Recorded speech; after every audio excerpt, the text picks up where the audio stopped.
bastante duro para un niño el en cierto momento sentir que está bien y que tiene todo y de pronto comienza a tener carencias, ¿verdad? Y eso nos pasó a nosotros. Y recuerdo que yo dije, bueno, si existe realmente Dios, yo quiero conocerlo. Yo te pido que en este momento te me manifiestes. Yo trato de planear para llegar al aeropuerto de regreso sin motor, de manera que me estrellé. Pues me morí ahí en el quirófano. Pasó un tiempo que yo oraba y yo sentía que mi oración era vacía, no sentía nada, pues. Decía, puchica, ¿qué te hiciste, Señor? Yo oro y no siento nada, ¿verdad? O sea, si ni ganas de orar tenía, pues, porque sentía que sequedad, ¿no? Al final lo que más importa es que podamos tener una relación continua con el Espíritu Santo, no que está en el cielo, sino que está dentro de nosotros.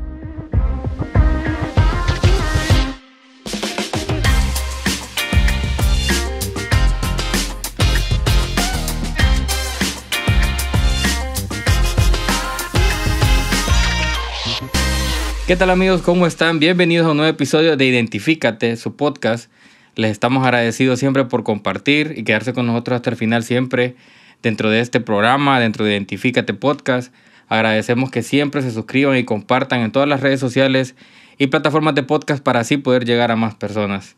Y el día de hoy estoy con un buen amigo. Él viene directamente desde La Esperanza, Intibucá, tierras adentro. Él pertenece al Ministerio Reino Unido. Con nosotros tenemos al pastor Carlos Madrid. ¿Qué tal, pastor? ¿Cómo está? Pues muy bien, aquí contento de poder compartir con usted en este ratito y poder conversar de lo que el Señor ha hecho en este tiempo con nuestras vidas, ¿no? Y bueno, saludando a cada una de las personas que se conecta a este podcast y que pasa pendiente de estas transmisiones, ¿no? Agradecido, la verdad, porque sabemos que esa tierra está un poco complicada. Hablábamos de la carretera ahorita hacia Sí. San Pedro Sula, que está en construcción y que pues de alguna forma se ha atrasado un poco la entrega del proyecto y que de verdad esta calle está fea, la verdad. Ya parece la luna. Hay un tramo ahí como de 10 kilómetros que hablábamos que parece la luna. Definitivamente, es muy, muy complicado ahorita por ese pequeño tramo. Realmente el resto de la carretera está preciosa, ¿eh? Pero esos 10 kilómetros, esos 10 kilómetros son casi de una hora, ¿verdad? Ahora, el clima, pastor, para la gente que nos ve de afuera del país, que no sabe dónde queda Esperanza Intibucá, ¿qué tal ese clima ahorita para esta temporada de diciembre? Bueno, hemos tenido climas muy fríos y muchas lluvias. Esta semana pasada pues tuvimos unos días muy helados. Creo que una noche llegamos como a 6 grados. Ya la gente estaba un poquito así como que golpeadita por el frío, ¿verdad? Claro. He hecho todo, ¿verdad? Inclusive la garganta. Yo estuve unos días así como un poco tocado la garganta porque el clima estaba bastante helado, pero ahorita ya cambió un poco el clima. Ya hoy amaneció inclusive haciendo sol. No significa que no esté helado, pero porque allá, aunque esté haciendo sol, está fresco. Sí, porque en un país tropical como el de nosotros, tener frío, nos golpea bien fuerte el frío, la verdad. Sí, Yo sí. no sirvo en lo personal para el frío, la verdad, no. Yo sufro. Yo le contaba la vez que fui a una cabaña ahí en La Esperanza, que los huesos literalmente de los pies no los aguantaba. Sí. En la noche, o sea, yo no dormí prácticamente toda la noche. Y eso que tenía toda la ropa encima, una colcha y con calcetas así gruesas, y el frío siempre pasaba, los huesos me dolían.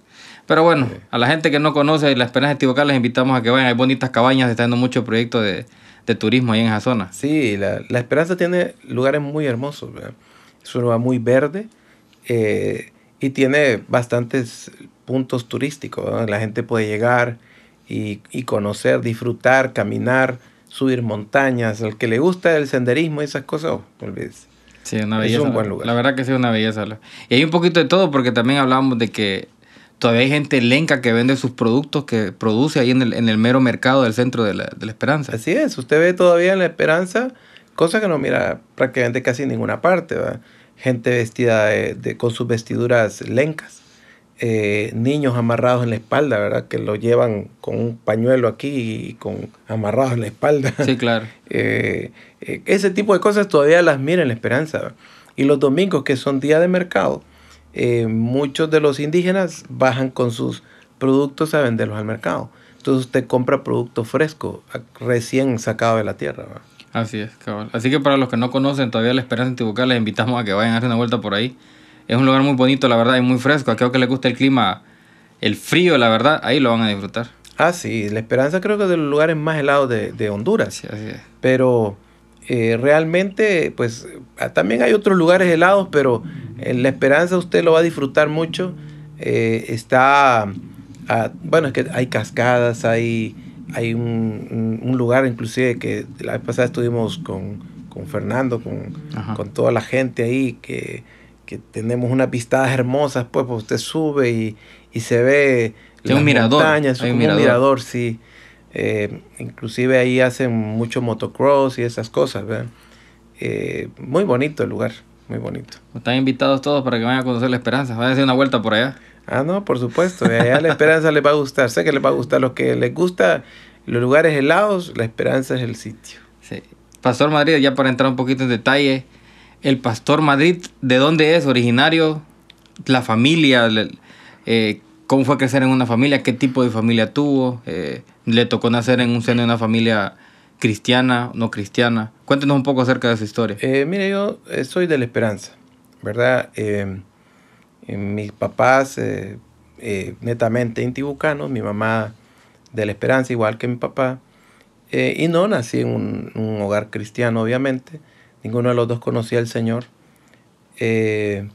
Mi mamá creo que conoció al Señor ya adulta, ella era una católica ferviente, pero muy arraigada a las costumbres que obviamente los católicos tienen.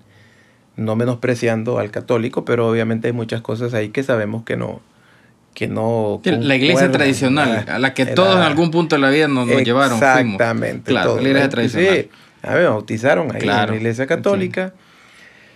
Y yo no era que iba a misas, pero iba eventualmente a la iglesia cada vez que mi mamá iba a Tegucigalpa, me llevaba a la catedral de Suyapa y así crecimos, ¿verdad? En medio de ese ambiente cuando fui niño. Además, pues desde niño, mi mamá, pues ella era músico, ella era maestra de música. Y pues desde niño comenzamos nosotros también inclusive a incursionar un poco en música y en esas cosas, porque mi papá también era músico. Entonces, esa fue mi vida desde niño, ¿verdad? Desde lo que yo recuerdo.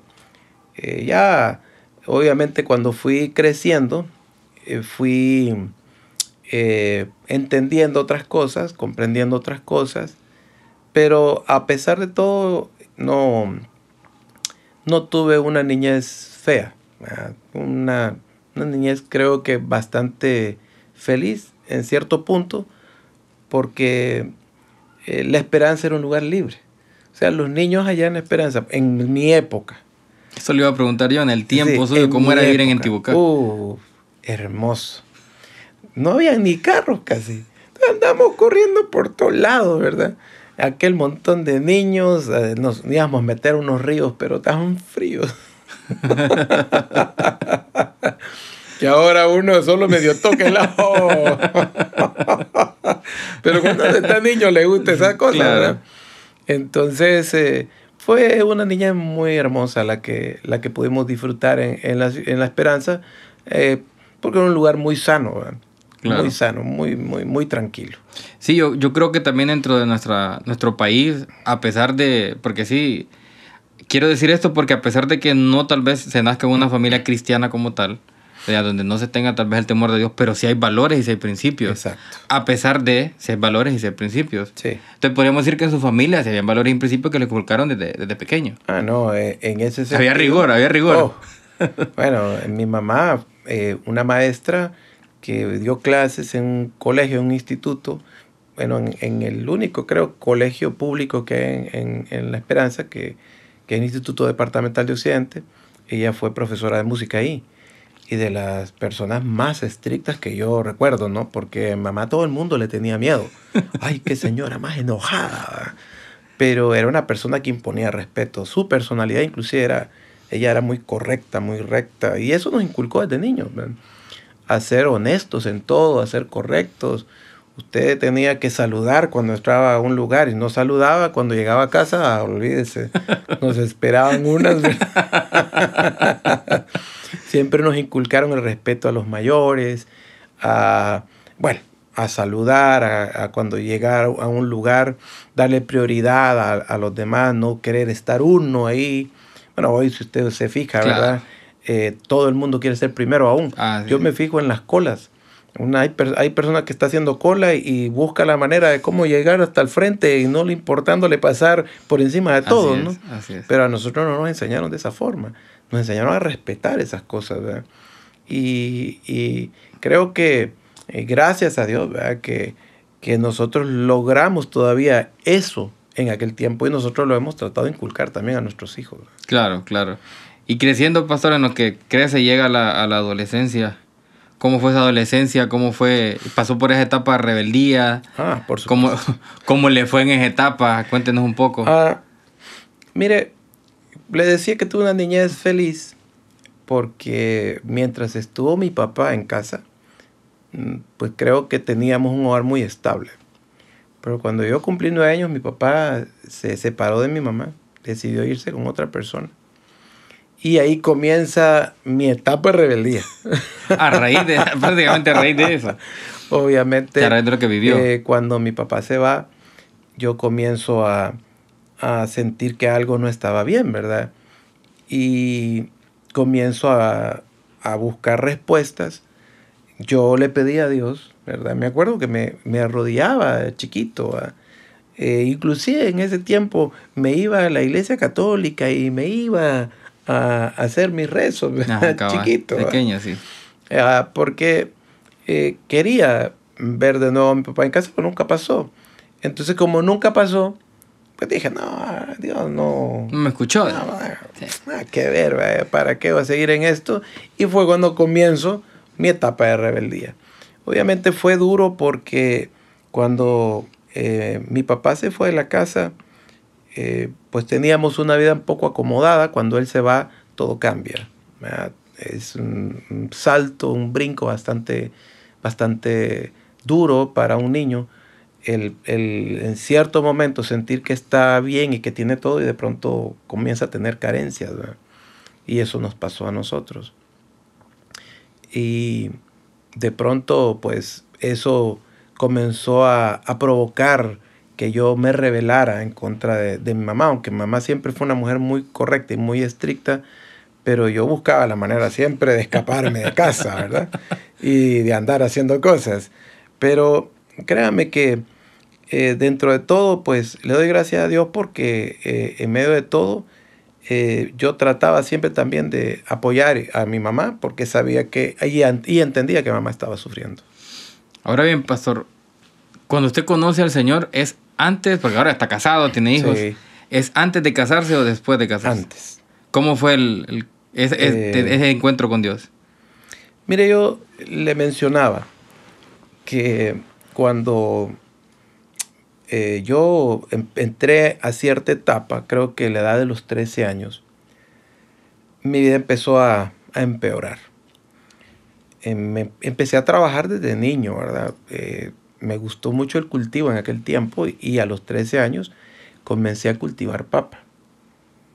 Entonces, creo que el problema que tenía era que como yo manejaba a esa edad cierta cantidad de dinero porque yo empecé a ganar dinero, bueno, fue de pronto eso lo que me hizo accesar a cosas que antes no podía accesar. No estaba preparado para manejar dinero a esa edad de 13 años. No estaba preparado. No. Sí, claro. Y entonces empecé a entrar a los vicios. Empecé a tomar a los 13 años. 13 años. A los 13 años. Empecé a tomar. Bueno, yo estaba en primer curso. Entré a primer curso. Yo salí de 6º grado y el primer curso fue cuando probé mi primera cerveza, me acuerdo. Y no me gustó, ¿verdad? Porque era muy amarga. Pero ya me imagino, como dije mi abuela, la cabía, la gente ahí, los amiguitos, dicen, todos mis amigos enrolados en esa cuestión, porque a todos nos entra la curiosidad. Sí. Cierta etapa de nuestra vida queremos probarlo todo porque nos entra la curiosidad.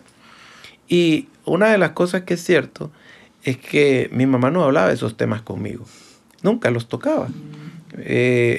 Nosotros crecimos, yo por lo menos, porque mi mamá le prestaba, somos 2 hermanos. Mi mamá le prestaba más atención a mi hermana que a mí, porque la cuidaba más a ella. Y nunca tocamos ningún tema de vicios ni de nada, absolutamente. Temas tabú, por ejemplo, Sí. con el sexo, por ejemplo, relaciones sexuales, nunca tocaron el tema. No. Le voy a ser honesto.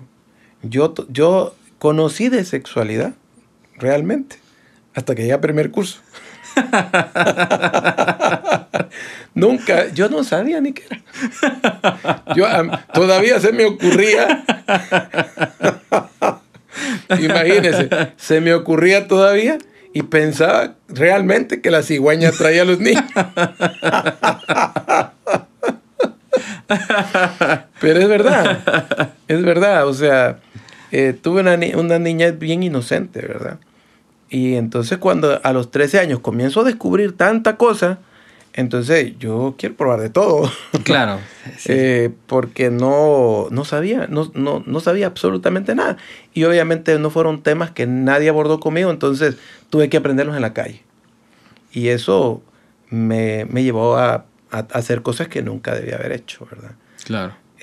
Yo llego al Señor en una etapa muy difícil, porque estaba muy sumergido en situaciones de vicios y cuestiones, y yo no quería realmente esa vida. Entonces yo en algunas ocasiones me encerraba en el cuarto para no salir con amigos. Decía, no, yo no quiero salir porque sé que si salgo voy a salir a beber, no quiero. Y entonces me estaba yo 2, 3, 4 días encerrado, y cuando ya salía me desquitaba todos los días. Se mentía solo, la verdad. Claro, me la desquitaba. Decía, no, todos los días que no hice nada iba a hacer todo. Pero llegué a los 19 años y algo dentro de mí me decía que había una vida mejor para mí. Sin embargo, no sabía qué. Me hablaban de Dios, pero obviamente yo tenía de Dios cierta versión por lo que a mí me sucedió cuando yo era niño, que yo le pedía a Dios cosas que nunca tuve. Y como no obtenía respuestas de Él en las cosas que yo pedía, porque yo creo que como niño le pedía de verdad de todo corazón, ¿verdad? Y yo de verdad le pedía y no pasaba nada.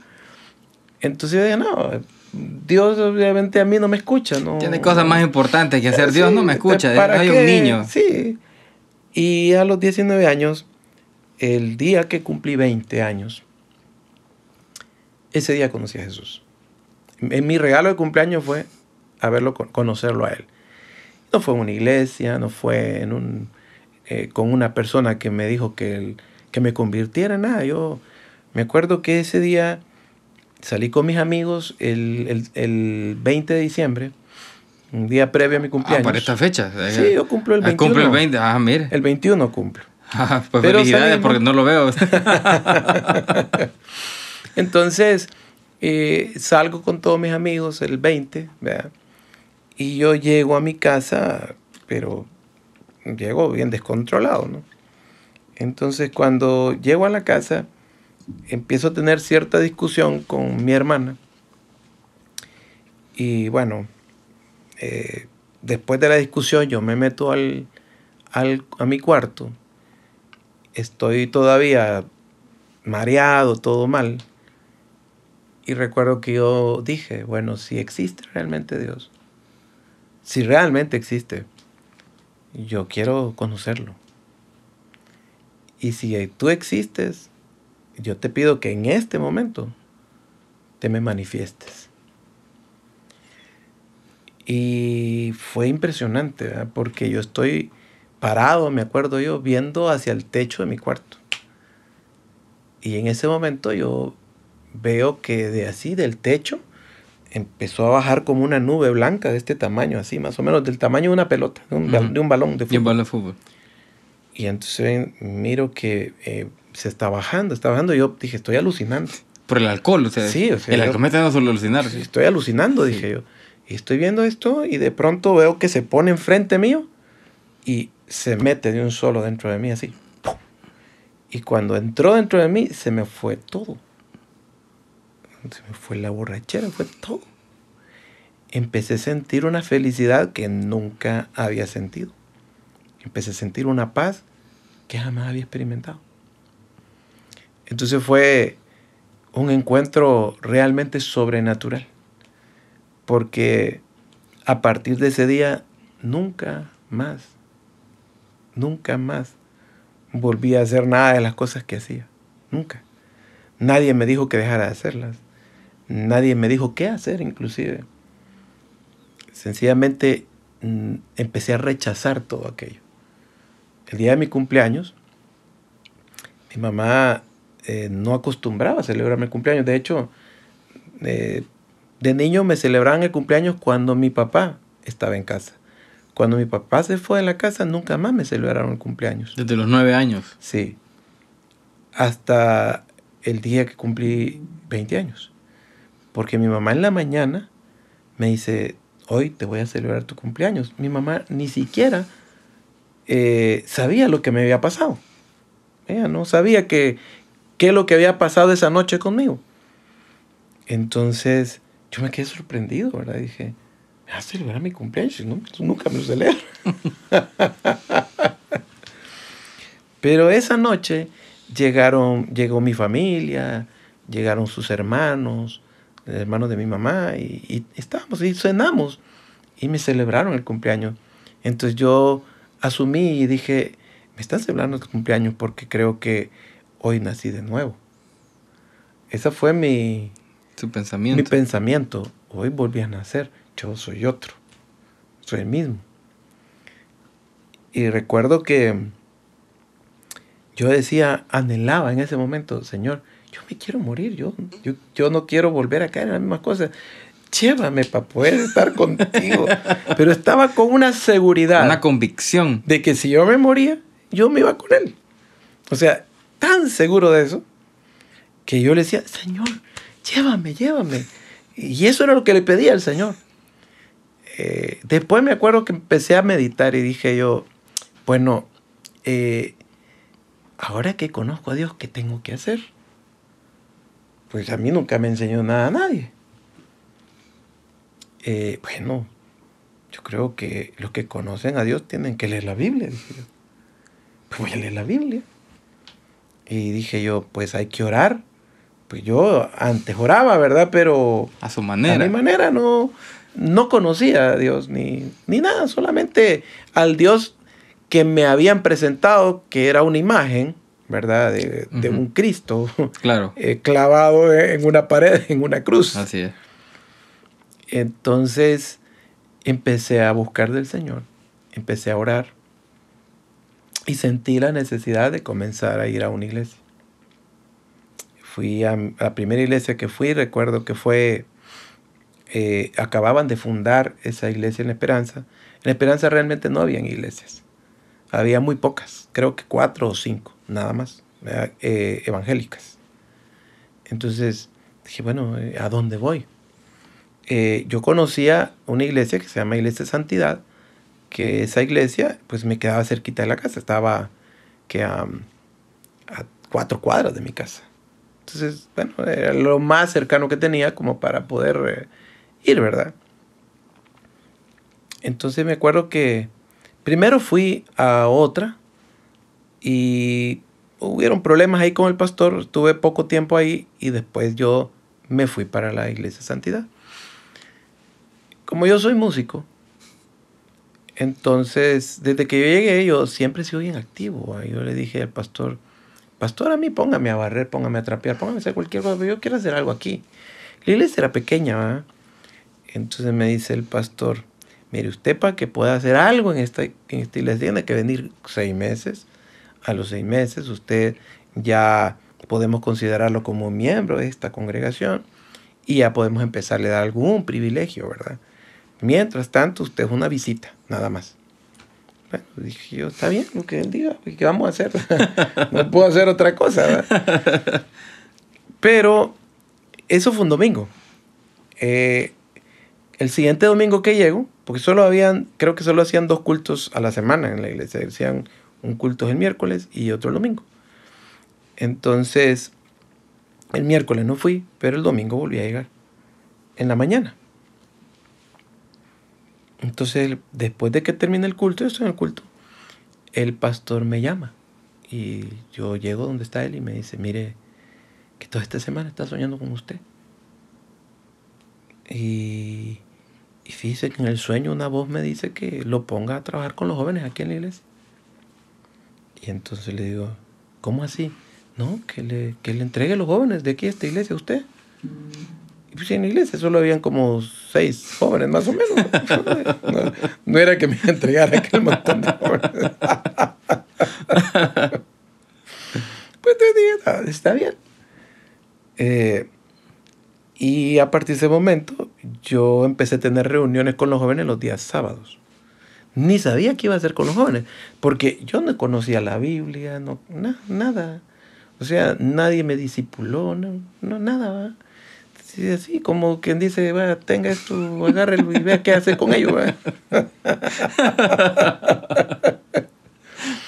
Y así fue. Pues entonces, bueno, le dije, está bien, yo no sabía qué iba a hacer con los jóvenes, pero le reitero que como yo era músico, entonces, pues ciertas canciones se cantaban todavía con Ignario, sí, y claro, esas cosas. La guitarrita, el Y tungi tungi. ¿Cómo es el famoso tungi tungi? Sí, pero yo soy muy creativo. Claro. Entonces agarraba las canciones de Ignario, les cambiaba la música, les cambiaba los ritmos.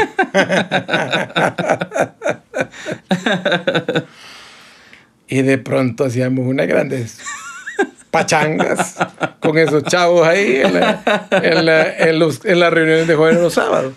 Como fue algo diferente que no se daba en ninguna iglesia de la Esperanza, porque casi todas eran muy religiosas, muy así de cortes muy religiosos. Entonces comenzamos a tener mucha asistencia de jóvenes. Y en poco tiempo estábamos de 6, 7 jóvenes que estábamos reuniéndonos 60, 70 jóvenes, ¿verdad? Bastante jóvenes.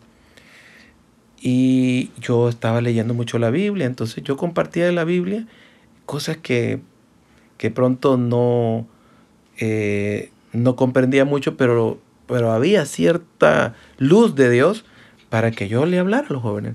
Porque a mí nunca me dijo el pastor, tenga este tema para que lo predique, no. Yo hablaba de lo que... ¿O haber un discipulado para usted específicamente, para prepararlo? No, yo nunca tuve un discipulado, jamás. Jamás estuve en un discipulado. Nunca. Entonces, bueno, total de que recuerdo que yo empecé con los jóvenes así. Pero de pronto, una noche, al pastor se le enferma una de las niñas, ¿verdad? Era un domingo por la noche. Los domingos por la noche era el culto general de la iglesia, ¿verdad? A las 7 de la noche. Y el pastor me dice, mire, yo tengo que irme porque me dijeron que mi niña está enferma. Y la iglesia ese día estaba más o menos, pues llena, digo yo, que habían unas 60, 70 personas, ¿verdad? Entonces, bueno, me dice, yo tengo que irme. Predique usted. Y yo, ¿de qué voy a predicar? y faltaban 10 minutos para el culto. y yo, ¿de qué voy a predicar? Con 20 años. ¿Ah? Usted tenía 20 años. Tenía 20 años tenía. Sí, tenía 20 años. Y yo que voy a predicar aquí, hombre. Sí. Bueno, yo creo que todos en algún momento hemos hecho eso. Yo me acuerdo que agarré la Biblia y dije, al que me salga aquí. Y dije, de Tic Marín, de Doping, güey. Y recuerdo que pongo el dedo, abro la Biblia, pongo el dedo y abro los ojos. Y me acuerdo que abrí la Biblia en el libro de los Romanos. Ahora, lo que no me acuerdo en dónde puse el dedo. Y dije, de esto voy a predicar. Pues le pego una medio leída, ¿verdad? Y ya estaba por empezar la prédica. Y entonces vengo yo y subo. Y me paro enfrente de la gente. Y me quedo frisado, congelado. ¿Qué es lo que iba a decir? ¿Qué libro de la Biblia fue? No me acordaba. Pero en ese momento recordé un pasaje en el libro de los Hechos, cuando que había leído, cuando Pedro fue llamado por Cornelio. Y dice la palabra que cuando Pedro llegó donde estaba Cornelio, él abrió su boca y él empezó a hablar. No sabía ni siquiera lo que iba. De eso lo recordaba, claro. ¿Va? Y dije, bueno, no sé qué decir, Señor, pero voy a abrir mi boca y tú sabrás qué voy a decir, porque me trajiste hoy aquí sin saber qué. En ese tiempo yo tenía mucha intimidad con el Señor, tenía 6, 7 horas de oración casi todos los días. O sea, yo me metí a orar, yo tenía tiempos de oración, pero no entendía mucho la Biblia. Entonces, recuerdo que abrí mi boca y el Espíritu Santo me tomó. Y no recuerdo casi nada de lo que dije. Lo que sí sé es que tuvimos 3 horas de culto, la gente no se iba, la gente estaba llorando, la gente estaba quebrada, y eso nunca había pasado ahí, jamás. Pero realmente no recuerdo lo que dije. Sinceramente, yo todavía este tiempo digo, ¿qué prediqué? ¿Qué dije? Pero yo sé que estaba totalmente tomado por el Espíritu Santo. A partir de ese día, la cosa cambió por completo en la iglesia. El Espíritu Santo comenzó a derramarse de una forma poderosa. Vinieron las lenguas sobre mi vida, que tampoco sabía qué era, no entendía mucho. Vino revelación, abría la Biblia y la comprendía de una forma que nunca la había entendido. Entonces, cada reunión de nosotros era una reunión llena de poder, llena de gloria. Recuerdo que inclusive un día estábamos sentados con unos muchachos. Yo les dije, estábamos en mi casa sentados con un grupo de muchachos, y yo les dije, siento que salgamos a la calle. Era de noche. Salimos a la calle, agarré la guitarra y en medio de la calle yo me puse a cantar, a adorar, y estaba todo el grupo de jóvenes, se me puso como una rueda, y literalmente comenzó a bajar una nube que nos cubrió por completo a nosotros, solo al grupo que estábamos ahí. Y una gloria impresionante. Dios tratando con todos ellos, quebrantándolos. Pero pasó lo que tenía que pasar. Todos los ancianos, todos los ancianos comenzaron a oponerse a este tipo de manifestaciones. De hecho, por último me mandaron una nota diciéndome que me tenía que sujetar a las normativas de la iglesia, que si no yo tenía que mejor dejar la iglesia. Básicamente dijeron que yo era una mala influencia para los jóvenes de la iglesia. Bueno, y entonces el pastor a mí me dijo, Carlos, yo creo en lo que Dios está haciendo a través de su vida. El pastor nunca me detuvo. O sea, lamentablemente el pastor ya no está pastoreando, se fue de la Esperanza porque también a la larga a él lo terminaron sacando de la iglesia, porque él también entró en esa atmósfera, y obviamente terminaron también sacándolo al pastor, pero primero me fui yo. Y cuando yo salí, pues no le dije a nadie que yo me iba de la iglesia. Porque obviamente o era dejar de hacer lo que estaba haciendo y sujetarme a las normativas que ellos me estaban poniendo, o seguir mi vida como la estaba llevando, y yo no estaba dispuesto a negociar mi vida con el Espíritu Santo. Mi relación con el Espíritu Santo no estaba dispuesto a negociarla. Entonces decidí salir. Salí de la iglesia y me fui para mi casa. No le dije a nadie me voy, porque no quería causar ninguna división ni nada. Y obviamente yo no pensaba seguir pastoreando. O sea, yo dije, yo de aquí me voy para la casa y voy a ver a dónde más voy. Pues, o sea, pensando si podía ir a otra iglesia.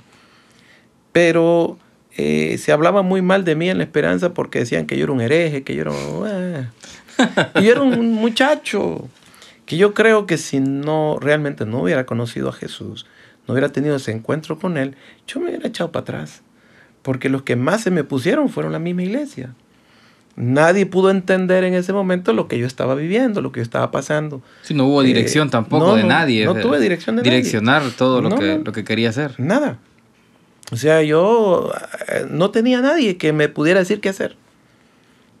Entonces me fui para la casa y pasaron unas semanas y me acuerdo que llegaron unos jóvenes de la iglesia a la casa y me dicen, ¿y por qué ella no está yendo a los cultos? Y mire que nosotros pues llegamos al culto de jóvenes el sábado y el pastor nos dijo que usted ya no iba a seguir siendo el líder de los jóvenes ni nada y que ya usted ya no iba a seguir llegando a la iglesia. Entonces le dije, sí, es verdad. Decidí salir, le dije yo. Pero no le dije el por qué. Yo no quería provocar absolutamente nada. Dije, no les voy a decir el por qué. Eso les dije, yo decidí salir. De hecho, hasta no hace mucho tiempo que yo empecé a hablar estas cosas porque nunca quise dañar la imagen de la iglesia. Nunca quise hablar mal de la iglesia porque yo creo que Dios usó ese lugar para poder hacerme despegar en algo en mi ministerio, básicamente. Sí. Entonces, Dios usa lo que sea y como sea y a quien sea, ¿no? Y eso es lo más importante. Todos somos útiles y bendigo, ¿verdad?, ese ministerio. De manera que los jóvenes, al darse cuenta que yo ya no iba a volver, empezaron a buscarme. Y de pronto, pues tenía un grupo de jóvenes bien grande en mi casa. Y entonces me dijo llegó una persona adulta, ya no solamente llegaron jóvenes, sino también llegaron personas adultas. Y me acuerdo que llegó una profesora y me dijo, que era profesora de una escuela, me dijo, fíjese, me dice que nosotros queremos que usted sea nuestro pastor. ¿Y cómo es? Yo a los 20 años. Sí. 20 años. 21. En ese momento ya tenía 21 años. Ok. Pero, ¿y yo qué? ¿Cómo es su pastor si yo no soy pastor? No, es que queremos que usted sea nuestro pastor. Y mire que, pues, hemos tenido sueños de que usted está frente a nosotros hablándonos de Dios. Entonces, no. Le dije yo, pero, o sea, yo no soy pastor. Para mí el concepto de ser pastor era que tenía que ir a un lugar, prepararme en ese lugar y salir con un título pastor, ¿no? Era lo que tenía yo en ese momento. Tenía algo que lo certificara como pastor. Exactamente. Un papel que lo certificara, que lo avalara como pastor. Exacto. Decía, yo no soy pastor. Entonces, no, pero nosotros vamos a estar viniendo aquí donde usted. Bueno. Y total, de que empezaron a llegar a mi casa y de pronto, pues, la casa de nosotros era grande. Era una casa grande y estaba en el centro de la ciudad. Entonces teníamos una esquina de la casa que era bastante grande. O sea, que ahí cabían más o menos, bueno, caben todavía porque ahí está la esquina, unas 70, 80 personas, ¿verdad? Pues grande. Muy grande. Entonces empezó a llegar la gente y dije yo, bueno, hagamos la reunión ahí en la esquina. Mi mamá a mí me dijo algo importante. Me dijo, hijo, yo creo en usted y yo voy a ser, usted va a ser mi pastor. Me dijo. Y yo tenía 21 años. Yo le iba a preguntar, de hecho, cómo fue la reacción de su familia cuando usted decide dejar todo a un lado a los 20 años, en el cumpleaños 20, el día 20. Cumplió 20, el día 20. ¿Cómo fue ese día que decide? Y, o sea, su familia, ¿cómo toma esa reacción? Conociendo que llevaba de los 13 a los 19 años, 6 años, por decirlo así, ¿verdad? Como en vicio y en esas cosas. ¿Cómo fue ese cambio? Obviamente mi mamá feliz. Cuando mi mamá mira que yo empiezo a buscar del Señor, mi mamá me empieza a seguir. Entonces mi mamá se hizo cristiana, ¿verdad? Ella ya no estaba yendo a la iglesia católica, pero ella no estaba así como tan definida aún en muchas cosas. Pero ella, cuando yo me convierto al Señor, Porque la que se convirtió primero al Señor en mi casa fue mi hermana. ¿Su hermana? Mi hermana se convirtió en la universidad. Ella con un grupo de jóvenes universitarios. Entonces mi mamá, cuando mi hermana se convierte, mi hermana comienza a hablarle a mi mamá y mi mamá comienza ya a cambiar su perspectiva de lo que ella creía, de aquellas costumbres católicas que ella tenía, ¿no? Entonces ya mamá había ido dejando prácticamente aquellas cuestiones y mi mamá empezó a ir a esta iglesia de santidad. ¿Iba con usted entonces a la iglesia? Mi mamá iba a la iglesia de santidad. Okay. Cuando yo me fui, mi mamá se fue. Claro. Entonces mi mamá me dijo a mí, yo creo en usted, hijo. Yo creo en usted y usted va a ser mi pastor. Entonces, yo nunca olvido eso porque mi mamá fue para mí algo muy, muy especial. Tuvimos una relación muy hermosa con ella. Y yo fui su pastor hasta el día que el Señor se la llevó, ¿verdad? Y creo que una persona leal, una persona... Bueno, ¿qué puedo decir? Mi mamá fue algo extraordinario en mi vida. Pero la gente empezó a llegar a la casa. Entonces de pronto ya yo empecé a predicar. Y recuerdo que yo no sabía cómo iba a predicar. Entonces un día me metí un ayuno. Y en el ayuno tuve una experiencia con el Señor. Y recuerdo que fue muy, muy hermosa la experiencia. Porque recuerdo que llegó un ángel a mi cuarto. Y eso es algo literal. No fue que tuve una visión, fue que llegó literalmente a mi cuarto. Tuve 7 días de ayuno.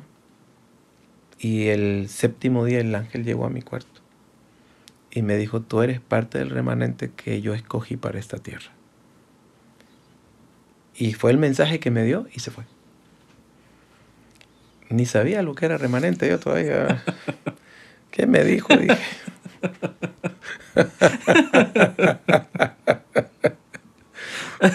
Pero es cierto, la verdad no sabía. Entonces, yo empecé a leer más la Biblia, empecé a tener más tiempos de oración, empecé a tener más tiempos de ayuno. Y resulta que empezaron a llegar personas enfermas a la casa y se sanaban. De pronto empezó un mover en mi casa muy fuerte, porque me traían enfermos de todos lados. De hecho, se regó esa bomba en todo el sector. Y me llevaban enfermos de Otoro, de un montón de lados, de la frontera, de los indígenas. A veces me llevaba gente a las 2, 3 de la mañana a la casa. Es cierto. Y yo salía, le ponía manos y los enfermos se sanaban. Entonces eso fue algo que tampoco entendía mucho, pero sí sabía que Dios había puesto algo en mi vida y que era algo que podía hacer porque Él me había autorizado a hacerlo. O sea, yo siempre dije, si el Señor me autorizó a hacerlo, lo voy a hacer. El don de sanidad. Sí. Don de sanidad. Don de sanidad. Sí. Pero... Pues, muy controversial ese don, pastor. Es un poco controversial el don. Déjeme decirle, se ha vuelto un poco controversial ese don. Bueno, porque a veces la gente, o sea, definitivamente que dice que la Biblia que los dones son irrevocables y el Espíritu Santo reparte los dones como Él quiere. Así es. Así de sencillo. Que lastimosamente en este tiempo pues se utilicen con otros fines, ya es otra historia aparte. Pero de que existe, existe. Eso no lo podemos negar. Así es. De hecho, yo me empecé a instruir mucho al respecto. Y yo estuve pastoreando durante muchos años. Fundamos la iglesia, el ministerio, y construimos un templo con un pastor de Yamaranguila que bueno, ahora él tampoco ya está en el pastorado, pero él estaba en Yamaranguila, un hombre que también salió de la iglesia de santidad y que Dios utilizó mucho en su momento, ¿verdad? Porque yo creo que Dios empezó a levantar a mucha gente en esa temporada. Muchos empezaron a llegar a la esperanza. Llegaron muchos hombres de Dios por lo que escuchaban que sucedía allá en La Esperanza, solo que el acceso a La Esperanza en aquel tiempo tampoco era tan fácil. Sí. ¿Verdad? Calles de tierra, bueno, para llegar a Ciguatepec, que a veces eran 4 horas. Claro. Bueno, no era... No tenemos el bulevar que tenemos ahora, 4 carriles y todo. Nada que nada ver, de eso. O sea, era difícil accesar a La Esperanza. De Ciguatepec a La Esperanza eran 4 horas. Uf, sí. 3 horas, más o menos. Bueno, me acuerdo que salíamos a las 5 de la mañana en bus de La Esperanza y llegábamos a la 1 de la tarde a Tegucigalpa. Sí. Desde las 5 hasta la 1 de la tarde. Sí. Entonces, eran viajes bastante pesados y cansados. Ajetreados, sí. Entonces, para mí tampoco no era tan sencillo el poder tener acceso a... No había internet. El teléfono de La Esperanza era casi imposible. De llamar por teléfono teníamos teléfono local, pero para llamar afuera era casi imposible. Claro. Había que marcar como 100 veces para que cayera la llamada. Pues así vivíamos en La Esperanza, aislados prácticamente de todo. Pero la gente escuchaba lo que pasaba. Allá ahí llegó mucha gente. Inclusive llegó un profeta del Salvador a quien yo le tengo mucha estima, mucho respeto. Aprendimos mucho de él en ese tiempo, porque creo que Dios lo usó mucho para que nos enseñara ciertas cosas a nosotros en ese tiempo. Y crecimos, ¿verdad? El ministerio creció. Pero cuando empezó a crecer el ministerio, también comenzaron los comentarios de otros pastores que en aquella época estaban ahí. Ahora casi toda la gente es diferente. Los pastores que están ahora en la Congregación de la Esperanza no estuvieron en aquella época. Casi todos son nuevos, ¿no? Entonces no conocen realmente lo que sucedió en aquel tiempo. La historia, sí, no conocen la historia. No. Porque ahora hay como 50 iglesias ¿no? en la Esperanza, ¿no? En aquel tiempo habían 4. Claro. Entonces me empezaron a decir, no, que si quieres realmente ser pastor, vas a tener que meterte bajo la cobertura de alguien, que no sé qué. Bueno, empezaron a decir un montón de cosas. Y bueno, me dejaron pensando y dije, bueno, pues yo creo que es verdad. Entonces empecé a buscar a una iglesia que nos apoyara, ¿verdad? Pues una iglesia nos apoyó ahí, pero con el templo estaba a mi nombre y todo. Nosotros pasamos todo a nombre de ellos y de pronto un día llegaron y dijeron que ya no era el pastor de la iglesia. No. Y teníamos una iglesia grande. Habían domingos que congregamos hasta 400 personas. Sí. Ahí en el templo. El templo tenía capacidad para 600 personas. Era el más grande de la ciudad en aquel momento. Y bueno, eso pasó el 2005. Que me quedé sin iglesia.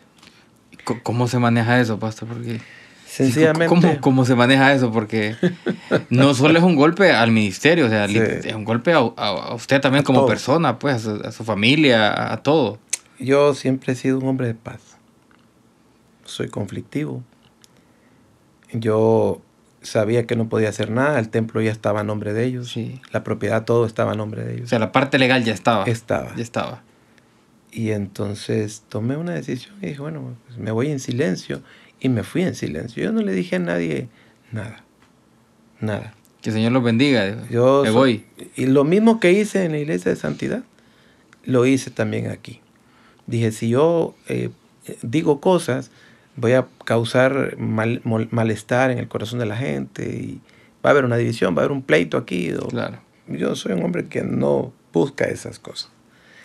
Entonces me fui. Y me fui para la casa y me dijo el pastor, recuerdo que me dijo, usted no es pastor, usted es empresario, me dijo. Obviamente yo ya tenía negocios. Uh-huh. En ese momento ya había emprendido negocios. Entonces, bueno, yo me quedé pensando. Y dije, bueno, a lo mejor tiene razón este hombre, dije yo. Creo que a lo mejor no soy pastor, porque nunca estudié para ser pastor.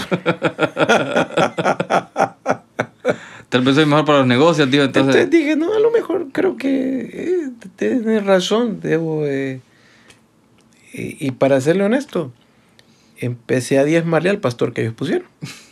O sea, iba a la iglesia donde la iglesia prácticamente, bueno, el templo que le quitaron prácticamente. No iba. No iba. Pero sí diezmaba. Sí diezmaba. Ok. Les diezmaba a ellos. Ok. Entonces el pastor llegaba a mi casa solo a recoger los diezmos.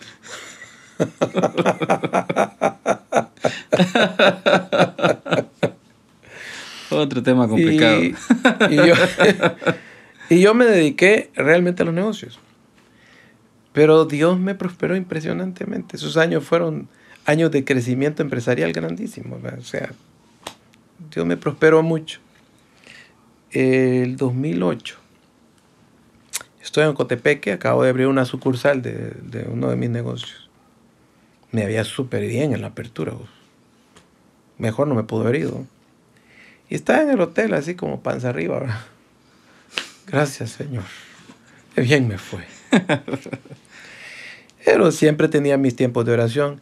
La gente dice, no, este se enfrió porque no se congregó. No, usted no puede condenar a nadie porque dejó de ir a un lugar, porque usted no conoce realmente la relación que tiene una persona con Dios. Así es. Yo tenía mi relación con el Señor y se mantenía siempre. De hecho, a mi casa siempre llegaba gente y yo siempre los impartía. Siempre les enseñaba, siempre les compartía. Nunca dejó de llegar gente. Hay gente que hasta la fecha está conmigo de que yo tenía 20 años. Sí. Entonces imagínense. Sí. ¿Verdad?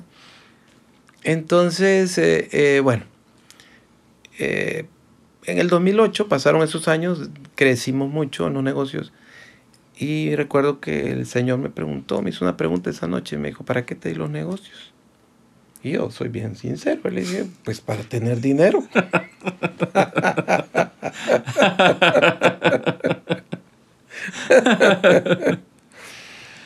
Y entonces el Señor me dice, no, te lo di para que puedas usar el dinero para que prediques de mi reino, para que lo utilices para mi reino.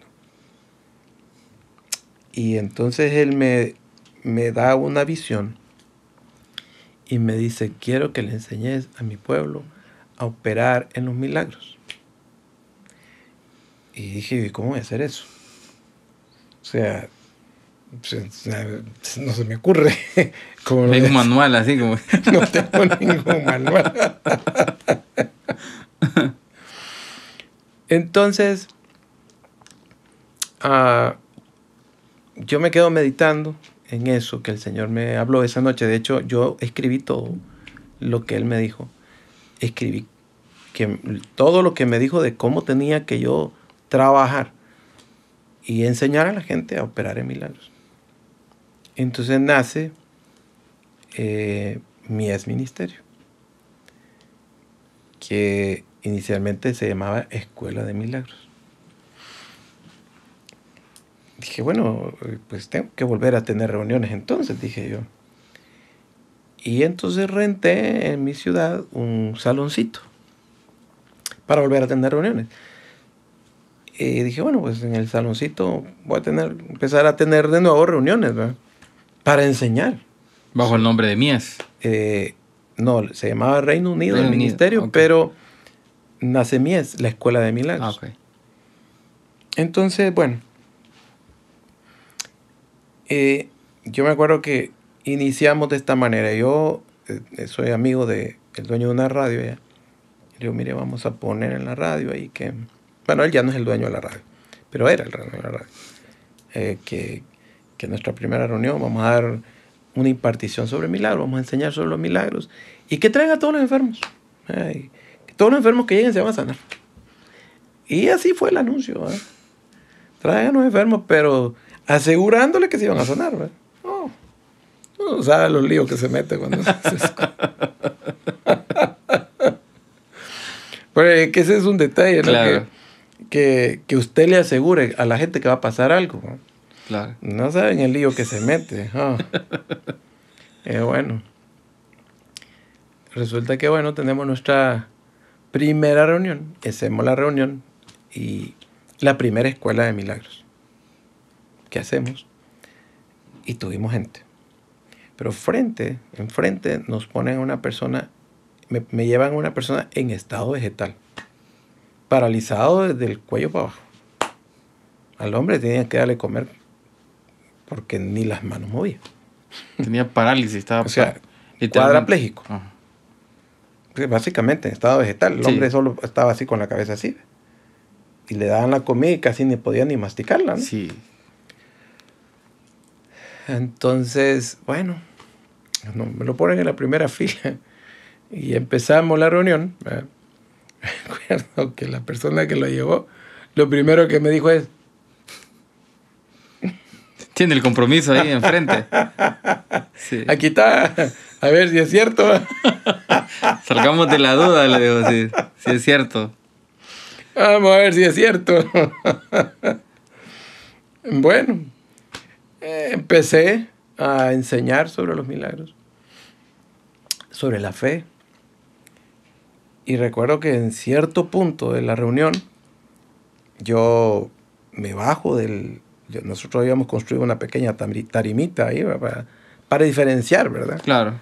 Y entonces me bajo de la tarimita y me voy directo a donde está el muchacho, que lo tenían amarrado en la silla, porque si no él se iba. Entonces le dije: desamárrenlo. Y me entró una fe impresionante. Y lo agarró en las manos y: levántate, papá. Y ¡pa! Lo jalé y el hombre se levantó, ¿eh? Y empieza a dar sus primeros pasos. Yo creo que no necesité hablar más. De ahí en adelante los milagros por sí solos fluyeron. Y comenzó el Espíritu Santo a derramarse en el lugar y bueno, pues el Señor sanó a ese hombre. Y ese fue el compromiso. De ahí no salió nadie enfermo. Todos recibieron lo que iban a buscar. Y así fue la primera reunión de nuestra Escuela de Milagros. Y así es como nace Mies, ¿verdad? Y de ahí en adelante, pues, seguimos con el ministerio. Pero ahora nuestro enfoque mayor es darle entrenamiento al cuerpo de Cristo sobre los milagros, sobre la operación de los milagros, sobre sanidades. Enseñamos estas cosas. Y esa ha sido pues la línea que hemos traído desde el 2008 hasta aquí. Tenemos nuestra congregación en La Esperanza, ¿verdad? Pero hacemos muchos eventos, salimos fuera del país bastante, hemos tenido milagros impresionantes, ¿verdad? Impresionantes que lamentablemente yo nunca he sido mucho de fotos y de videos y de estas cosas. Yo siempre he sido bien silencioso con las cosas, pero pues hoy por hoy estamos procurando más documentar cada cosa que hacemos para que pueda quedar evidencia de lo que el Espíritu Santo, de lo que Dios es capaz de hacer, ¿verdad? Y bueno, ese ha sido básicamente nuestra trayectoria, ¿verdad? Hasta este tiempo, hasta este día. Dios nos ha ido llevando de su mano y hemos permitido que Él trate con nosotros, porque creo que una de las cosas que es más complicada en el ser humano es permitirle a Dios obrar en nuestro corazón y además dejarnos guiar por Él, porque mire, somos tan rebeldes. Yo recuerdo la primera vez que el Señor me dijo que fuera a ponerle manos a un enfermo. El Espíritu Santo me dijo: ve, había una señora en un hospital. Y Él me dijo: ve al hospital y dile a esta señora que se levante. Y ella estaba agonizando. Y bueno, yo tampoco, como no era muy experto, hice lo mismo que hice la primera vez que prediqué. Agarré la Biblia y dije: si me sale algún verso aquí que dice que Dios, digo. Entonces que hable de sanidad, es que Dios me está hablando, ¿eh? Y me pasó lo mismo, puse el dedo y sí me salió un versículo, ni me acuerdo qué versículo me salió. Y dije: bueno, está bien. Y me fui para el hospital, pero cuando llegué al hospital, recuerdo bien que estaba la familia de la señora y yo entré. Entonces yo, lo primero que le dije a la familia es: ¿me permiten orar por ella? Sí, me dice. Pero cuando yo le digo eso, yo entro en miedo, entro en temor y digo, ¿y si no pasa nada? ¿Y si le digo a esta mujer que se levante de esa cama y no pasa nada? Entonces dije yo, está fregado esto. Me acerco a la cama de la señora y entonces empecé a hacer una de esas oraciones que no comprometen a nadie, ¿verdad? Porque somos buenos para hacer oraciones eximiéndonos de compromiso. Me acuerdo y dije, Señor, si es tu voluntad, que se sane esta señora, ¿verdad? Y hice esa oración solemne que sabemos hacer por los enfermos, ¿verdad? Sí, claro. Y yo terminé de orar. Muy bonita la oración, muy elocuente. Y di la vuelta y le dije a la familia, bueno, pues gracias por haberme permitido orar. Y dije, Señor, cumplí con mi tarea. Y yo me fui del hospital, pero como a la hora me avisan de que la señora se murió. Entonces siempre les digo a la gente, mi primer cliente se me murió, les digo. Sí, no cumplió, pero a medias. No cumplí. No cumplió. No, porque si hubiera cumplido, esa señora se hubiera levantado. El punto es que Dios no me dijo a mí nunca orar por ella. Me dijo, ve y dile que se levante. Lo que menos hacemos los hijos de Dios es seguir la instrucción del Espíritu Santo. Y muchas veces no seguimos esa instrucción porque tenemos miedo a quedar avergonzados. Pero de algo estoy seguro, y yo estoy seguro 100%, que Él a sus hijos obedientes nunca los deja avergonzados. Así es, amén. Nunca. Amén. Sin embargo, durante esos días que pasó eso, Dios no siguió hablando conmigo. Pasó un tiempo que yo oraba y yo sentía que mi oración era vacía, no sentía nada, pues. Decía, puchica, ¿qué te hiciste, Señor? Yo oro y no siento nada, ¿verdad? O sea, si ni ganas de orar tenía, pues, porque sentía aquella sequedad, ¿no? Y un día el Espíritu Santo me confrontó. Me dijo, yo no trabajo con gente desobediente, con gente rebelde. Tú no hiciste lo que yo te envié a hacer. Y a partir de ese día he procurado que cuando oigo una voz, oigo la voz de Dios y sé que Dios hablándome, hago lo que Él me dice, a pesar de que parezca una locura hacerlo. He hecho cosas que cualquiera, bueno, podría decir, este está loco, ¿verdad? Pero el hecho de que a pesar de esas locuras que hemos hecho y que sabemos que Dios nos ha guiado a hacer, hemos visto el resultado. Y el resultado es que hemos visto gente sanada, gente restaurada, gente liberada y muchas otras cosas, ¿no? Al final lo que más importa es que podamos tener una relación continua con el Espíritu Santo, no que está en el cielo, sino que está dentro de nosotros. Él nos guía a nosotros, Él está ahí, y si le permitimos que nos guíe, nos va a guiar. Así es. ¿Verdad? Nosotros lo buscamos como que si estuviera allá, pero realmente debemos de buscar y encontrar que lo tenemos ahí, y que si está aquí, solo debemos de dejar que Él nos guíe, que nos diga qué hacer. Esa voz que muchas veces llega a nosotros y que a veces decimos, ¿será Dios? Realmente es Dios diciéndonos cosas. Dios nos habla con una voz bien, pero bien suave. Dios no nos va a pegar un grito así como, Carlos, no. Él habla con una voz sutil, ¿verdad? Y nosotros debemos tener el oído afinado para poder distinguir que Él nos está hablando. Así es. Y hablando, pastor, acerca de los milagros, usted es un milagro que esté aquí. Ah, sí. Esa historia sí la tiene que contar. Nos vamos a llevar un poquito más de tiempo, pero esa me la tiene que contar. Sí, porque esa historia no me la sé completa, me la sé como que a media, me la han contado ahí por encimita. El 2013 murió mi mamá. Fue un año muy catastrófico el 2013. En enero murió mi mamá. Yo venía de hacer una escuela de milagros en Nicaragua y habíamos visto milagros extraordinarios en Nicaragua, o sea, cosas impresionantes. De hecho, tuvimos la conversión de 10 brujos en una escuela. 10 brujos que ellos ahí reconocieron a Jesús porque vieron los milagros en vivo, en directo y a todo color. Y cuando yo vine de Nicaragua, me acuerdo vine un 30 de diciembre, pasé por Tegucigalpa, ahí estaba mi mamá, la pasé viendo. Y yo pues cené con ella y me vine para mi ciudad, para La Esperanza. pero el siguiente día ella tuvo una caída y se quebró una costilla. Y días después murió. Entré en una situación complicada dentro de mí, porque yo empecé a decir, bueno, yo acabo de venir de una escuela de ver milagros impresionantes, y mi mamá no pude, le ponía mano y no se sanó. Sin embargo, después Dios me habló y Dios me explicó muchas cosas que no había entendido. Y gracias a Dios, pues, porque mi mamá está ahora con él. Está en un mejor lugar. Así es. Pero yo había entrado en depresión.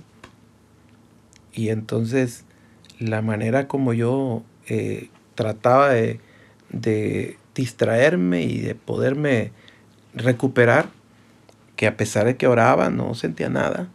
Leía la Biblia y leía la Biblia, pero ni me concentraba en ella porque estaba con mi mente pensando en mi mamá o pensando en las cosas que habían pasado.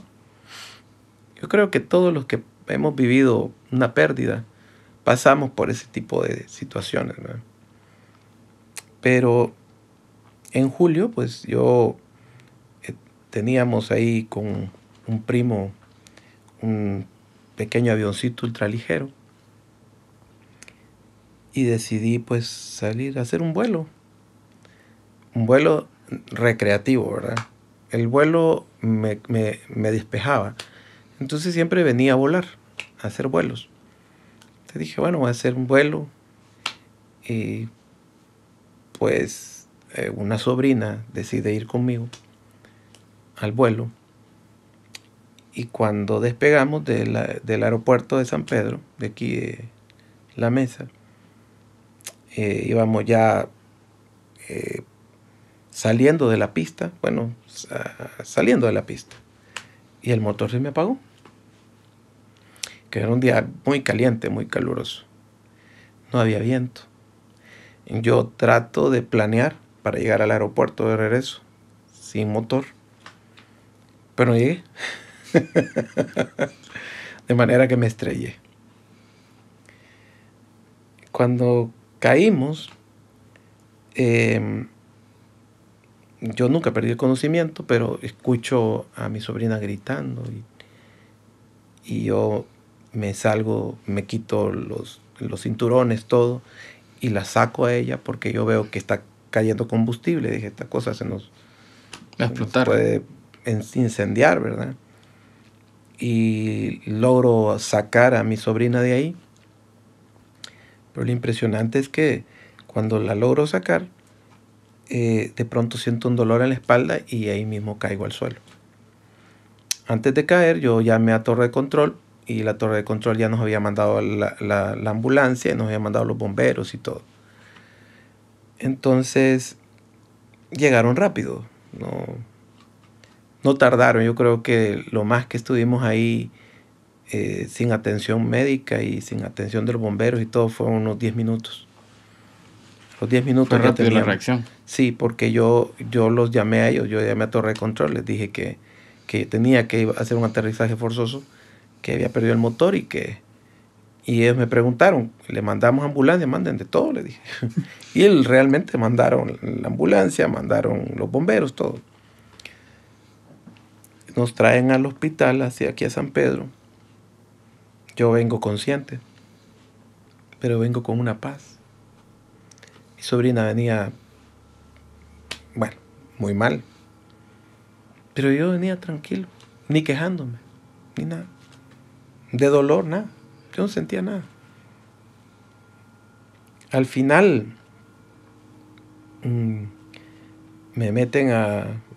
hacen creo que, no me acuerdo, me metieron se me olvidó el nombre de la máquina, y tenía la columna quebrada, deshecha.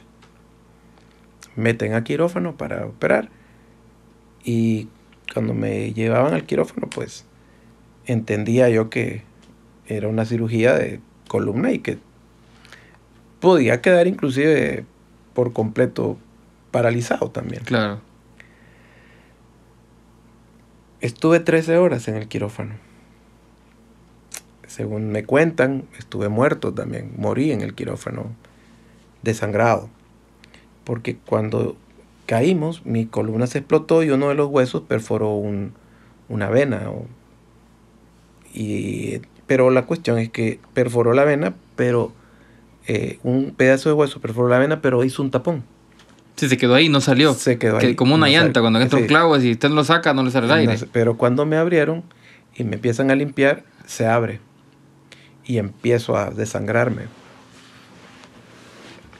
Y no había en ese momento un cardiovascular ni nada por el estilo. O sea, me atendieron muchos médicos. Supe que estuvo un cardiovascular, supe que tenía un internista también. Bueno, a muchos médicos ahí. El neurocirujano.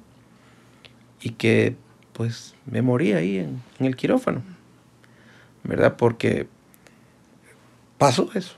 Alguien me preguntó y viste un túnel, vio la luz, viste la luz. Yo no me acuerdo nada.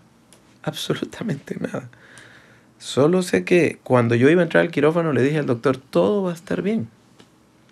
Mi esposa cuenta que ella estaba fuera de la puerta del quirófano y ella me vio que yo salí con una bata blanca, me paré en la puerta del quirófano con una sonrisa de oreja a oreja y dijo, este se me murió. Y mi esposa siempre hace la broma y dice, no, papá, dice, Dios me lo devuelve porque no me va a dejar con esta gran deuda.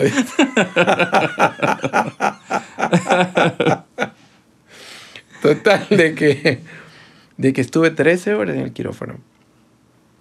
Salí, me metieron a una sala de cuidados intensivos. De hecho, dicho sea de paso, yo sé que yo estrené prácticamente todos esos equipos.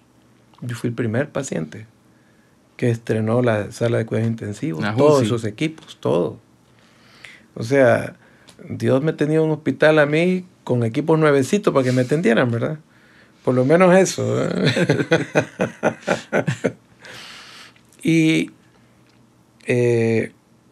bueno, el médico me dijo, tu vida ya no va a ser igual. Yo me recuperé rápido. O sea, el internista, cuando yo desperté en sala de cuidados intensivos, yo solo estuve en sala de cuidados intensivos, creo que horas. Porque a mí me sacan del quirófano en la noche. Creo que me dijeron que me sacaron como a las 11 de la noche, no recuerdo qué hora, o 12, no recuerdo. Y yo estaba a las 2 de la tarde, el siguiente día, ya despierto. Y el internista que estaba cuidándome ahí, dijo, yo estoy asustado, me dice. Yo pensé que no te despertabas vos, me dice. Es que algo Dios tiene con vos. Pues sí, le digo yo, pues, algo Dios tiene conmigo, ¿verdad?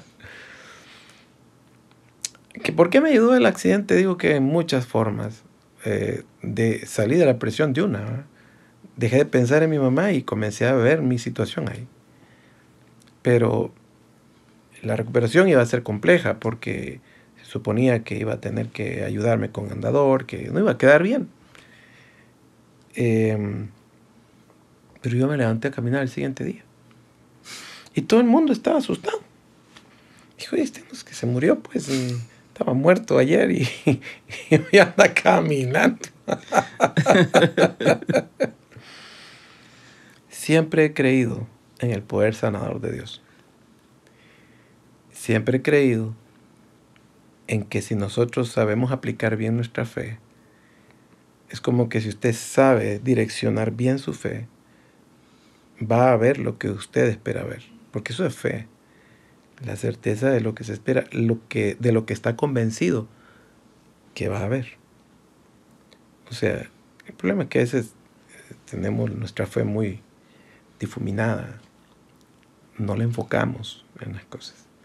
Y a veces no creemos lo suficiente, ¿verdad? Tenemos una fe muy endeble, sí. Bueno, de hecho fue lo primero que Jesús le reclamó a sus discípulos, su incredulidad y su dureza de corazón, ¿no? Porque somos incrédulos. Yo siempre digo, somos creyentes incrédulos. Creemos en muchas cosas, pero en otras no. Jesús nos ha dado a conocer tantas cosas de las cuales creemos, pero otras que también nos enseñó, no las creemos. Es bien sencillo. Todo lo ponemos difícil. Y hemos hecho del Evangelio algo tan complejo, pero el Evangelio es tan sencillo. ¿Cómo creer? Y a veces el Señor nos dice, ustedes tienen que ser como niños. pero queremos siempre pensar como adultos. Sin embargo, a veces necesitamos ser como niños para que podamos ser usados por el Señor. Porque el niño cree. Los adultos todo lo cuestionamos. ¿Es cierto? Es cierto. Es cierto. Entonces, yo salgo de ahí, del hospital. Estuve 4 días, creo que estuve en el hospital. Me llevaron para La Esperanza. Después, allá empecé a hacer fiebres y todo. Fue todo un complejo de cosas, ¿no? Y después el infectólogo me dijo, a lo mejor todo lo que tenés ahí adentro te está provocando esas cosas, y si seguís con fiebre vamos a tener que retirarte todos los metales que te pusimos, ¿verdad? Entonces dije yo, bueno, yo no me vuelvo a dejar operar. Y me acuerdo que ese día le dije a mi esposa, yo hoy dejo los medicamentos y dejo todo. Y si el Señor me quiere aquí en la tierra, me sana. Y si no, me lleva, pero no me lleva, pero me lleva completito. Así como estoy. Nunca más me volvió a dar fiebre. Me recuperé. Me dijeron que tenía que entrar a terapias. Fui a 2 terapias tal vez. Tenía que estar en terapia 6 meses. Y nunca fui. Me recuperé tan rápido que solo Dios sabe. Es un milagro. Por supuesto. Es un milagro. La realidad es que siempre he creído que Dios puede hacer lo que nosotros creamos que puede hacer. O sea, Dios no hace muchas cosas con nosotros porque nosotros no las creemos. Ahora, le pasa esto, pastor, ¿y usted cómo lo tomó? ¿Cuál fue su postura? Porque, como decimos a veces en otras cosas, a gente buena le pasan cosas malas. Entonces, ¿cuál fue su postura cuando acontece todo esto? ¿Usted sale del quirófano? O sea, mi culpa. ¿Cómo? Mi culpa, o sea, no empezó a cuestionar nada, nunca. ¿no? Que fue jamás he cuestionado al Señor, desde que lo conozco. Lo conozco tan bien que sé que Él quiere lo mejor para mí. Entonces nunca lo cuestiono. Aunque parezcan adversas las cosas, sé que van a traer algo bueno para mí. Y siempre ha sido así. O sea, la realidad es esa, ¿verdad? Sí, todo lo que obra para sus hijos, obra para bien. Obra para bien. O sea, yo estoy tan claro en eso que nunca lo cuestiono. De hecho, murió mi mamá y alguien me dijo, ¿y usted cree en Dios? ¿Para qué va a creer en Dios? Mire, se llevó a su mamá. Pues sí, amo más al Señor que a mi mamá, así que nunca voy a dejar de creer en el Señor, ¿no? Sí. Entonces, supe que todo lo que pasó ahí fue mi culpa. No mencioné algo que antes de despegar, yo escuché una voz que me dijo, no despegues. Pero no le paré bola. Igual que no le paré bola cuando me dijo, levanta aquella mujer. Sí, igual. Igualito. Y así somos nosotros, ¿verdad? Y a veces nos punchamos y decimos, ¿qué va a pasarme, verdad? Realmente, si hubiera atendido esa voz en ese momento, no despego, no pasa nada. Pero bueno, pasó y pasé todo ese proceso. Pero a partir de ese momento, el Espíritu Santo comenzó a hablar mucho conmigo, porque dejé de tener mi mente puesta en mi mamá y volví a poner mis ojos en Él. Es bien fácil distraerse. Y lo que cuesta regresar. Lo que le costó sí, regresar. Me costó. Sí. Fue trancazo el que me pegué.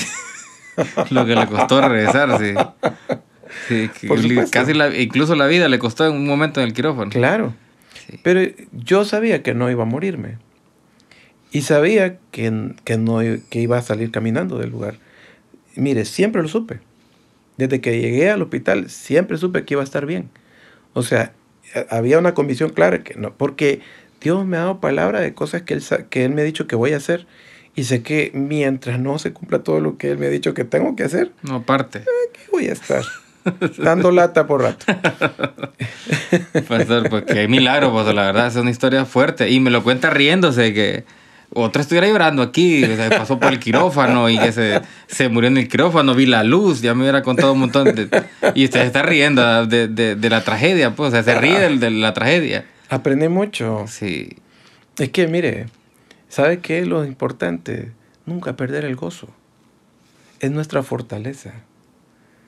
mientras estamos nosotros... Bueno, hemos reído un montón en el podcast, la verdad. La verdad que nos hemos reído casi todo el podcast. Le hemos pasado bien, la verdad. Nos estamos riendo de la tragedia, pues. Claro. Sí, al final estamos riendo de la tragedia. Sí, es que, mire, donde uno mira tragedia, Dios ve la oportunidad de hacer algo con uno, ¿verdad? Porque a veces los que no le damos oportunidad a Dios somos nosotros. Él está allí. Fíjese, por eso dice, yo estoy ahí, llamando. A la puerta. A la puerta. ¿Y qué pasa con nosotros? Que todos los días el Señor muchas veces está tocando nuestro corazón para que le demos apertura porque Él quiere decirnos algo. Pero nosotros no le abrimos la puerta porque estamos ocupados en otras cosas. Así es. Y eso no es para que la gente dice, no, eso es para los no creyentes. No, es para nosotros. Si Él a cada rato está tocando nuestro corazón para que le permitamos accesar a aquellas cosas que nosotros todavía no le queremos dar chance de accesar. Sin embargo, Él es tan lindo que a pesar de que nosotros somos tan desobedientes, Él busca cualquier oportunidad. Y normalmente las tragedias son las mejores oportunidades porque es cuando nosotros realmente volvemos nuestra mirada a Él. Sí, reflexionamos acerca de la verdad. Exacto. ¿Qué estamos haciendo en nuestras vidas? La verdad que sí. Pastor, pudiésemos seguir hablando como unas 3 horas aquí de lo suyo, de los accidentes y aquí, pero bueno, la verdad que estoy alegre y contento porque nos haya visitado aquí a San Pedro. Sé que se tiene que ir porque tiene otras cosas que hacer. Ya no fue el tiempo, casi 1:30 estamos hablando aquí. No, si se va rápido aquí, podemos ir hablando del Cairo del Señor. Claro. Pero de nuevo, gracias por estar con nosotros. La verdad que definitivamente que es un milagro su vida. De verdad que Dios tiene cosas grandes para usted dentro del ministerio. Y la verdad que, pues bueno, el que comenzó la obra la va a terminar. Así es. Así de sencillo. Y es por eso que todavía no parte de este mundo. Y que pues este podcast le sirva de testimonio a muchas personas. De saber que el don de sanidad ahí está. Definitivamente Dios sigue actuando a través de la sanidad. Yo lo creo fervientemente, la verdad que sí. Pero de nuevo, que sea siempre utilizado, ¿verdad?, para la edificación del cuerpo de Cristo. Amén. No tomado como cuestión de... Bueno, para distorsionar, ¿verdad?, lo que Dios nos ha mandado a hacer. Igual le agradezco. Igual me gustaría que compartiera unas palabras con las personas, ¿verdad? Ya para cerrar el podcast, que quiera compartir con ellos una vez. Lo único que puedo decirles es que seamos perseverantes en Él. Que a veces buscamos o creemos o quisiéramos tener algunas cosas y no las tenemos. Pero si perseveramos y nos enfocamos y creemos, vamos a llegar al destino que Dios tiene para nosotros. Solamente necesitamos creer. Fíjese, algo importante es que cuando Jesús se le aparece a los discípulos, Marcos 16:14 habla sobre eso, que se les aparece a los discípulos y les reprochó su incredulidad y su dureza de corazón. Fíjese que no les reprochó que no oraban, porque yo creo que ellos oraban. Se reunían, estaban otra vez juntos y seguramente tenían tiempo de oración. No les reprochó que no, de pronto no leían la Escritura, porque era gente que de pronto leía la ley en aquel tiempo, la Torá. Pero sí les reprochó algo, y es su incredulidad.